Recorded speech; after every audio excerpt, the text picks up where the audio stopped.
Bien-aimés dans le Seigneur, et vous tous qui nous recevez en ce moment sur Espérance TV, que la grâce de Dieu vous soit accordée en abondance au nom de Jésus-Christ, l'espérance du monde.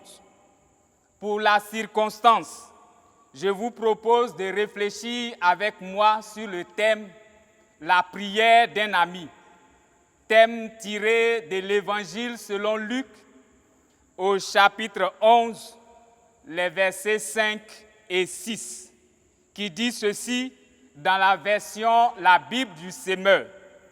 Puis il ajouta, « Supposez que l'un de vous ait un ami et qu'il aille le réveiller en pleine nuit pour lui dire, « Mon ami, prête-moi 3 pains, car un de mes amis qui était en voyage vient d'arriver chez moi et je n'ai rien à lui offrir. » Amen.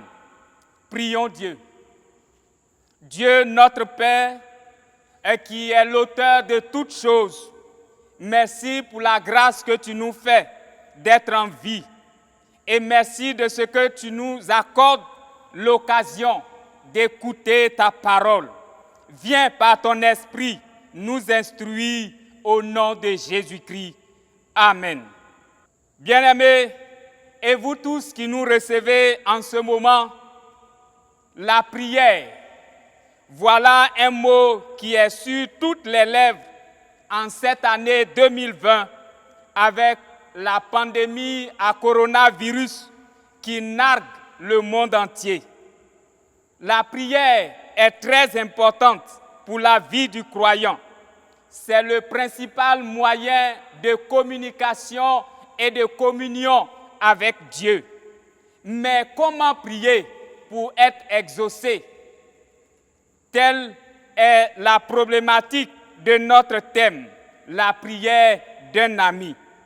Pour répondre à cette question, je vous propose d'adopter la démarche suivante. Dans un premier temps, nous allons voir le contexte de notre verset de méditation. Ensuite, nous allons expliquer le texte que nous avons lu et enfin, nous allons tirer les enseignements que cela nous propose. Dans quel contexte donc Jésus a-t-il prononcé ces paroles? Puis il ajouta, « Supposez que l'un de vous ait un ami, qu'il aille le réveiller en pleine nuit pour lui dire, « Mon ami, prête-moi 3 pains, car un de mes amis qui était en voyage vient d'arriver chez moi et je n'ai rien à lui offrir. » À l'époque de Jésus, les rabbins avaient pour habitude de rédiger des prières à réciter par leurs disciples. Mais les disciples de Jésus, qui l'ont observé à plusieurs reprises en train de prier, ont remarqué que la prière n'est pas une simple récitation ou des vaines redites. C'est pour cela que, s'adressant donc au Seigneur Jésus, ils vont lui demander de leur apprendre à prier comme lui-même prie chaque instant. Ils lui font donc la demande de savoir, « Seigneur, enseigne-nous à prier. » Et répondant à leurs préoccupations, Jésus leur donne d'abord les différentes articulations d'une prière à travers l'oraison dominicale. Ensuite, il aborde l'aspect du comment prier en présentant l'histoire d'un homme qui, ayant reçu un étranger dans la nuit, est allé frapper à la porte de son ami pour lui adresser cette parole. « Mon ami, prête-moi 3 pains, car un de mes amis qui était en voyage vient d'arriver chez moi et je n'ai rien à lui offrir. » Avant d'aller plus loin, je voudrais que nous puissions comprendre le sens de notre thème. D'abord, la prière. La prière, c'est le fait de prier, d'adresser une demande à quelqu'un. Un ami, c'est quelqu'un avec qui l'on a beaucoup d'attachement, avec qui on est lié par affection, avec qui on partage une certaine intimité.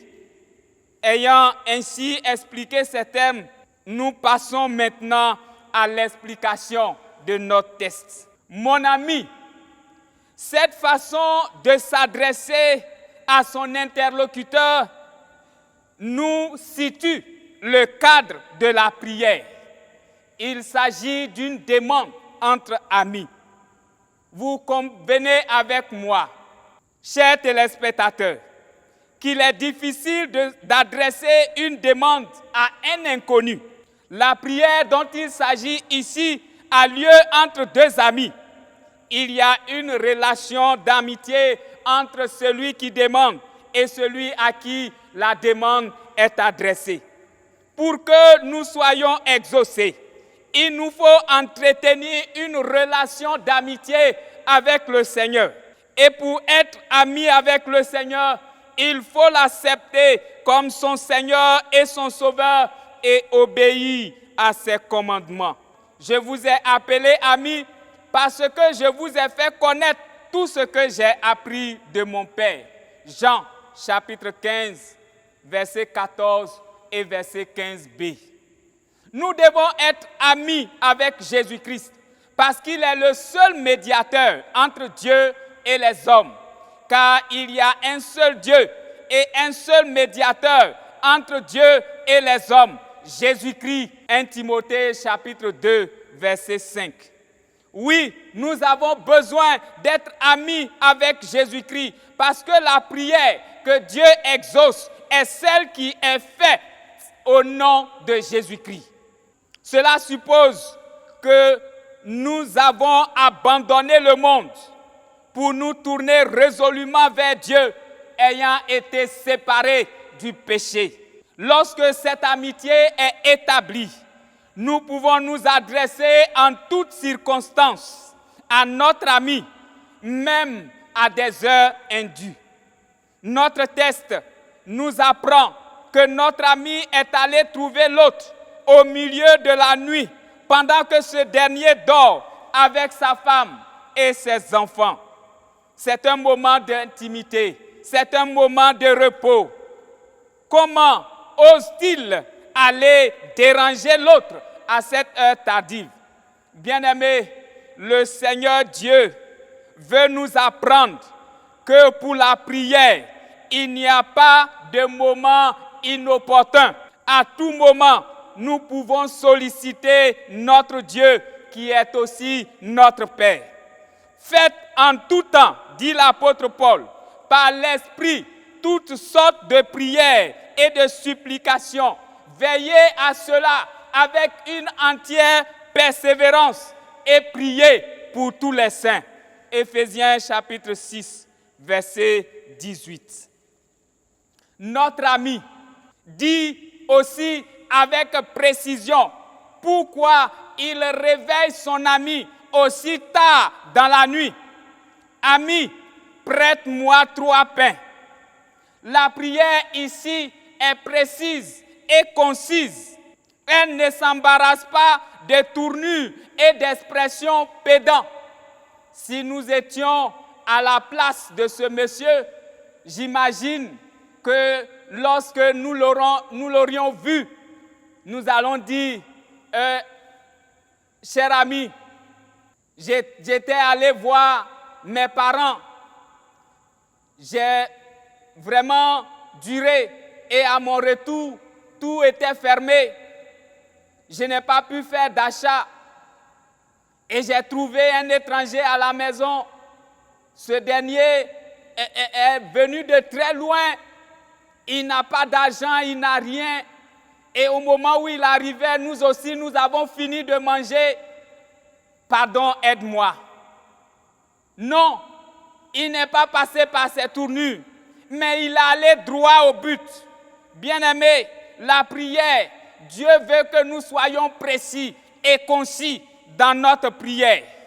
D'ailleurs, le Seigneur Jésus nous dit En priant, ne multipliez pas de vaines paroles, comme les païens qui s'imaginent qu'à force de paroles, ils seront exaucés.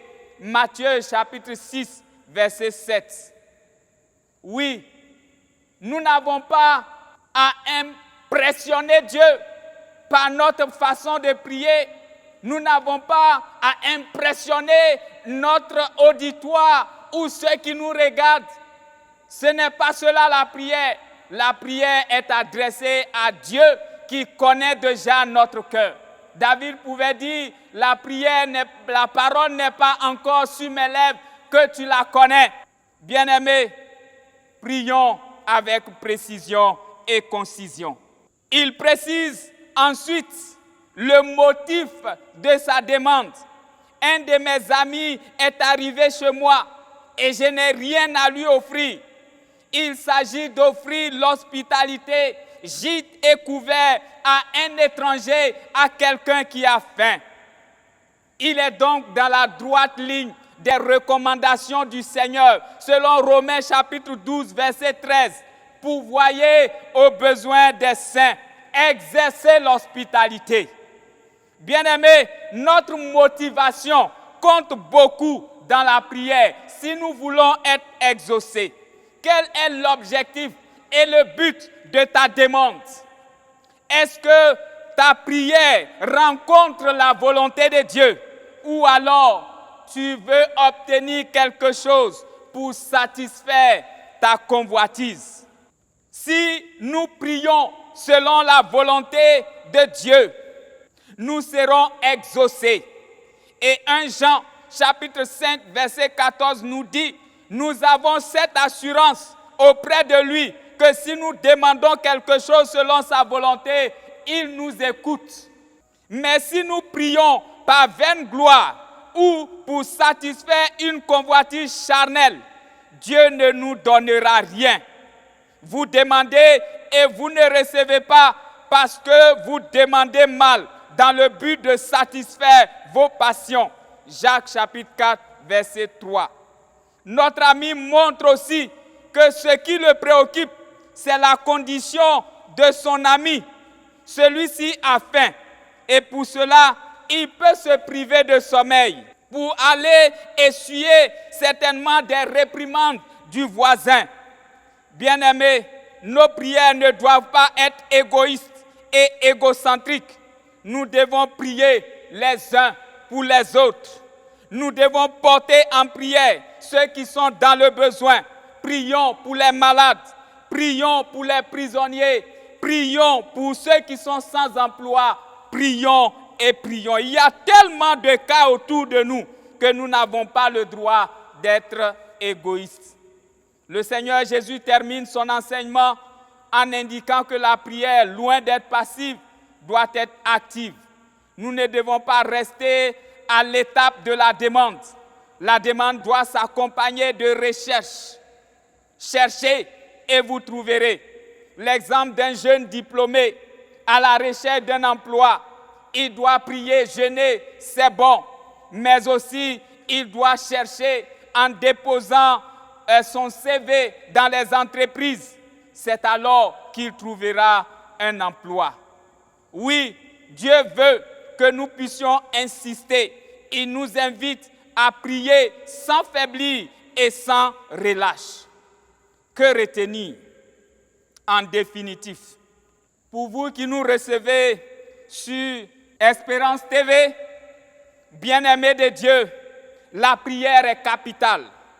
Et nous devons prier avec foi, avec persévérance, en nous soumettant à Dieu qui nous aime et qui nous réserve le meilleur.